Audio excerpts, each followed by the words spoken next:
বাধা, অনেক কিছু বাধা। আজকেই দেখলেন সকালবেলা আপনি ছিলেন যে একজন হিন্দি চ্যানেল দিল্লি থেকে এসছে, সে আমাকে ল্যান্ড আইডেন্টিফাই করতে বলছে।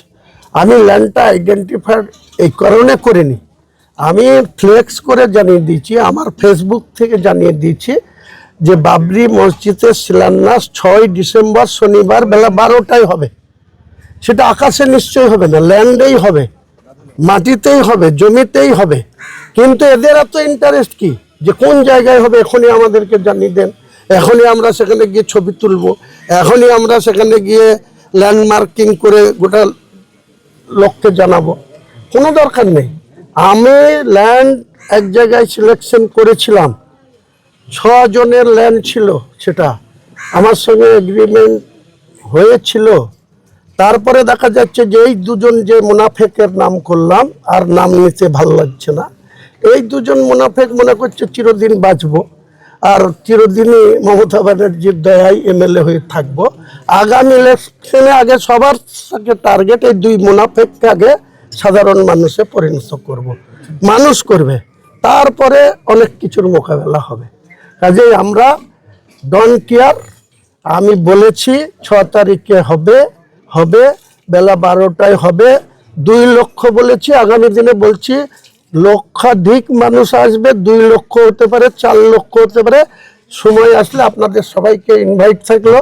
শনিবার 6 তারিখ বেলা 10টার মধ্যে ভেন্যুতে আপনাকে ডাকতে হবে না, ভেন্যু আপনাকে ডেকে নেবে। এলাকাবাসীদের কি বলবেন বাবরি মসজিদ নিয়ে? এলাকাবাসীকে সবাইকে বলবো আমাদের সমর্থন করতে। যারা মুসলমান তারা তো নিশ্চয়ই মসজিদ বানানোর জন্য তারা খুশিই হবে মন থেকে। কাজে আমাদের যে যেমন পারবে, অর্থ আমরা কোনো অমুসলিমের নেব না, আগেই বলেছি। মুখ্যমন্ত্রীর কাছেও দয়া চাইব না, কোনো অমুসলিমের কাছ থেকে কোনো মসজিদ বানানোর জন্য অর্থ সাহায্য নেব না। গোটা ভারতবর্ষের প্রচুর মানুষের, মুসলিম মানুষের পয়সা আছে। আমার যে বাজেট সেটা 125 কোটি টাকার প্রকল্প, ডিপিআর তৈরি হচ্ছে। সেটা এত আধুনিকভাবে হবে, এত মডেলাইজভাবে হবে বাবরি মসজিদ। মডেল একই থাকবে, গম্বুজের হাইট বাড়বে, এরিয়ার হাইট বাড়বে, যত ফুট বাই যত ফুট ছিল তার থেকে বেশি বড় হবে। এবং দেখতে আমি যেদিনই চলে যাই না কেন, আমি বলছি বাবর 400 বছর আগে করে গিয়েছিল। বাবরের ছেলে ছিল হুমায়ুন, আপনারা ইতিহাসে জানেন। ঘটনাক্রমে সেই বাবরের ঐতিহ্য সেই হুমায়ুন ফিরিয়ে আনবে। মুসলমানদের গর্ব করে যাতে বলতে পারে যে এক শ্রেণীর কর সেবকরা অন্যায়ভাবে 1992 সালের 6 ডিসেম্বর তৎকালীন প্রধানমন্ত্রী পিভি নরসিংহ রাওয়ের ভেতর থেকে মদত ছিল, তাই ঘন্টার পর ঘন্টা এইভাবে বাবরি মসজিদকে ধ্বংস করা হয়েছিল।